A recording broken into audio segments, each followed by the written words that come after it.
안녕하세요. 재밌는 역사TV 제역사TV입니다. 오늘은 소현세자의 독살설에 관련된 이야기로 찾아뵙게 되었습니다. 이 소현세자의 독살설은 굉장히 많이 다루어지고 또 조선왕조실록의 기록의 뒷받침 때문에 사실처럼 여겨지기도 하는데요. 이 기록은 소현세자를 입간할 때 곁에서 지켜본 왕족 이세환이 입관 후 궁을 나와서 한 이야기라고 합니다. 정말 소현세자는 독살을 당한 것일까요? 오늘은 두 가지 관점으로 소현세자가 독살 가능성에 대한 이야기, 또 그렇지 않다라는 이야기를 모두 들려드리도록 하겠습니다. 삼배구 고두려의 치욕을 당해야만 했던 인조, 그리고 인질되어 조선을 떠나는 소현세자. 이 소현세자가 인질되어 떠나던 그날, 인조는 서울은 지금의 고양시까지 배웅을 하게 되고, 당시 이 소현세자를 이끌고 가던 청나라 사신인 도르곤에게 소현세자를 몸이 좋지 않으니 온돌방에서 재워달라는 요청까지 했다고 합니다. 이때까지만 해도 굉장히 사이가 돈독했던 인조와 소현세자, 그리고 부정이 느껴지는 인조의 말 한마디. 그렇다면 왜 소현세자는 인조에 의한 독살설에 휘말리게 된 것일까요? 그 본격적인 이야기를 시작하겠습니다. 우선 소현세자가 독살당했다고 하는 근거는 아까 말한 조선왕조실록의 기록과 더불어 세자의 심양에서의 생활에서 비롯된 인조의 의심으로부터 시작이 되는데요. 우선 청나라는 조선과의 현안을 소현세자와 상의하게 됩니다. 조선에서 아무리 세자라 해도 왕이 있는 한 정사를 함부로 논하거나 결정할 수 없었는데요. 또 청나라가 툭하면 인조에게 왕위 교체론을 언급합니다. 인조는 예전에 고려시대 때 원나라가 충렬왕과 충선왕을 번갈아 왕위 교체한 전례를 알고 있었기 때문에 더 불안해했고, 이 때문에 소현세자를 의심하게 됩니다. 또 이럴 때 소현세자가 귀국하는 송별연에서 용볼 때는 소현세자에게 대흥망룡의를 입히게 되는데요. 이 대흥망룡의는 왕만 입을 수 있는 옷이었습니다. 당연히 소현세자는 거부했지만 이 같은 소문이 또 인조에게 흘러들어가게 되자 인조의 의심은 더욱더 깊어지게 되었습니다. 이 같은 모습은 인조실록에서도 인조의 의심의 모습을 찾아볼 수 있는데요. 1643년 기록에서도 찾아볼 수 있는 만큼 인조는 소현세자에 대한 대우가 점점 후하게 되자 이를 더 의심하게 되었다고 합니다. 8년의 세월을 넘어 소현세자가 영구 귀국하게 되고 두 달 후 소현세자는 사망을 하게 되는데요. 이 소현세자의 사망에 있어 시침을 하였던 의관 이영익이 있었습니다. 이 이영익은 시험을 보고 들어와야 하는 내의원에 특채로 들어오게 되고, 또 번침이라는 시술로 인조의 총애를 받았던 의원이라고 하는데요. 이 이영익의 시침 후 소현세자가 죽음을 맞이하고, 그리하여 많은 관리들은 이영익의 처벌을 주장하게 되지만 인조는 의관 이영익을 감싸게 됩니다.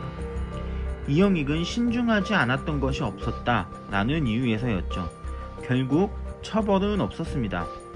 하지만 실록의 기록에는 의원이 함부로 침을 놓다가 세자가 죽었다는 기록이 있으니 참 상반된 기록이라고 볼 수 있습니다. 이후 인조는 세자의 장례를 굉장히 간소화하였고, 장남이라서 상복도 3년을 입어야 했지만 1개월 만에 상복을 벗어버리게 되고, 신하들은 우리만이라도 1년을 입게 해달라 청했지만 인조도 그 역시 거부했다고 합니다. 이후 원래 원손이던 석철이 세손이 되어야 했지만 복림대군이 세자가 되었고, 원손이던 석철과 성리는 유배 후 죽게 되는데요. 이후 소현세자의 부인 강빈마저 인조를 독살시키려 했다는 영모죄로 죽음을 맞이하게 됩니다. 이 석철의 죽음에는 또 다른 이야기가 있는데요. 이 소현세자가 죽고 난 뒤 용골대가 석철을 청나라에 데리고 가서 키우겠다고 하자 인조가 반대했다고 합니다. 그리고 그 이후 의심이 커지게 되었다고 하는데요. 용골대가 석철이 크면 본인 인조와 왕위를 교체하려고 한다는 그런 의심을 가졌다고 합니다. 이러한 이야기와 소문이 퍼지게 되자 석철의 죽음 역시 인조에 의해서 발생된 게 아니냐는 소문이 퍼지게 되었다고도 하네요. 자, 그럼 이제 소현세자는 독살당하지 않았다라는 이야기를 한번 해볼 텐데요.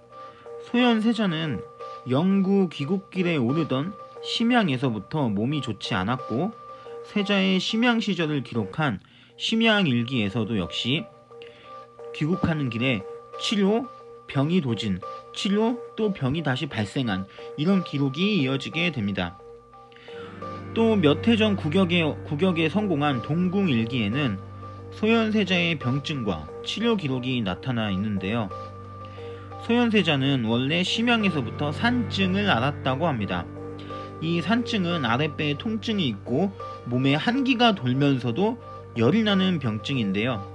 이는 한의학에서 몸에 한기가 있으면서도 열이 나는 것은 가짜 열로 보아 오히려 열을 올려주는 치료를 해야 한다고 합니다.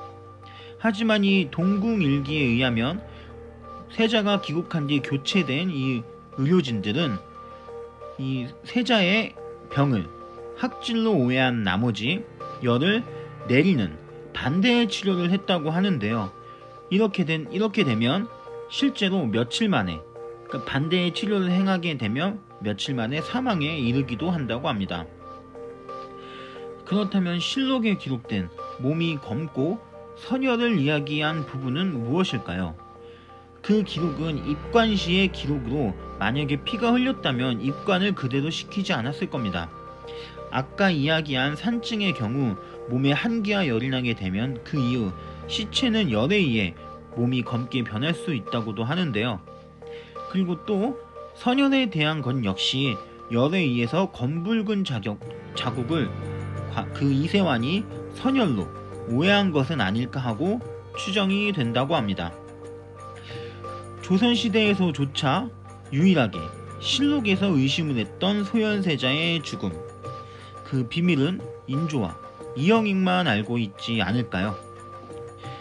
오늘 이 소현세자의 죽음과 관련된 이야기로 찾아뵙게 되었습니다.